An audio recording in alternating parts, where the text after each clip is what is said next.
శ్రీరామ నీ నామం ఎంతో రుచిరా, ఎంతో రుచి ఎంతో రుచి ఎంతో రుచిరా.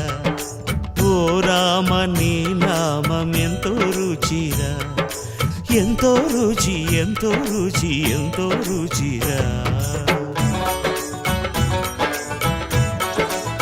Hello guys, welcome back to my channel simply Charishma. ఈరోజు మన వీడియో వచ్చేసి ఏంటంటే, శ్రావణ మాసంలో 17వ రోజు అమ్మవారికి ప్రసాదంగా కొబ్బరన్నము, అట్టిపండు, పానకం, వడపప్పు పెట్టాము. సో ఇప్పుడు ఈ వీడియోలో కొబ్బరన్నం ఎలా తయారు చేసుకోవాలో మొత్తం ప్రాసెస్ చూసేయండి. ముందుగా కావాల్సిన పదార్థాలు: తురిమి పెట్టుకున్న కొబ్బరి, పచ్చిమిర్చి, అల్లము, మిరియాల పొడి, కరివేపాకు, ఆవాలు, జీలకర్ర, మినపప్పు, శనగపప్పు, మనం ఎంతమంది ఉన్నామో అంతమందికి సరిపడా రైస్, కొత్తిమీర. ఇప్పుడు స్టవ్ ఆన్ చేసి ప్యాన్ పెట్టుకొని అందులోకి 2 టేబుల్ స్పూన్ల నూనె వేసుకొని, టేస్ట్ అండ్ స్మెల్ కోసం ఒక 2 స్పూన్స్ నెయ్యి వేసుకొని కొద్దిగా వేడెక్కనివ్వాలి. నూనె వేడెక్కిన తర్వాత అందులోకి ముందుగా చూపించిన ఆవాలు, జీలకర్ర, మినపప్పు, శనగపప్పు, కరివేపాకు వేసుకొని ఒక 2 మినిట్స్ వేయించుకోవాలి. అవి బాగా వేగిన తర్వాత మనం ముందుగా కట్ చేసి పెట్టుకున్న పచ్చిమిర్చి, ఇంకా అల్లం తురుము, కొద్దిగా మిరియాల పొడి వేసుకొని వేయించుకోవాలి. మిరియాల పొడి మీకు ఇష్టం ఉంటే వేసుకోవచ్చు, లేకపోతే స్కిప్ చేయొచ్చు గైస్. నేనైతే కొద్దిగా టేస్ట్ బాగుంటుంది అని యాడ్ చేశాను. ఇవి కూడా బాగా వేగిన తర్వాత, అంటే ఒక 2 to 3 మినిట్స్ బాగా వేగిన తర్వాత మనం ముందుగా తురిమి పెట్టుకున్న కొబ్బరిని కూడా వేసుకొని వేయించుకోవాలి. చాలా టేస్టీగా అయితే ఉంటుంది గైస్. కొబ్బరి ఎక్కువ రెడ్గా అయ్యేదాకా వేయించుకోకండి.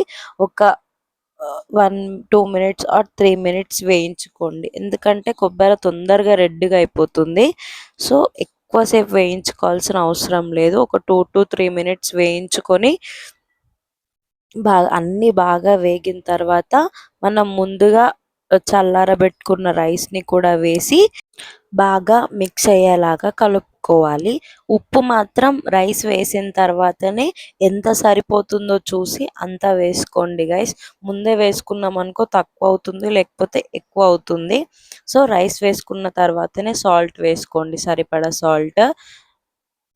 రైస్ వేసుకొని బాగా మిక్స్ చేసిన తర్వాత సాల్ట్ కూడా వేసి మంచిగా మిక్స్ చేసుకొని ఒక 3 to 4 మినిట్స్ బాగా కలుపుతూనే ఉండండి గైస్, ఎందుకంటే మళ్ళీ మాడిపోవడం లేదా అడుగంటడం జరుగుతుంది.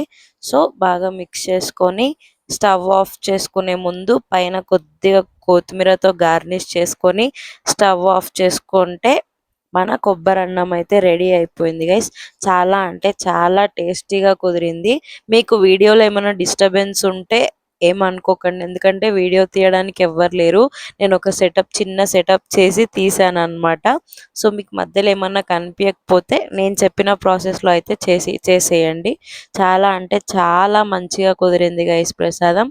ఇంకా ఇంతకుముందే మేము మా ఇంట్లో వరలక్ష్మి వ్రతం ఎలా చేసుకున్నామో ఆ వీడియో కూడా ఫుల్ వీడియో అప్లోడ్ చేసేసా. ఆ వీడియో కూడా చూసేయండి గైస్. ఇది గైస్ ఈరోజు మన వీడియో. ఈ వీడియో కనుక మీకు నచ్చినట్లయితే don't forget to like, share and subscribe to simply charisma.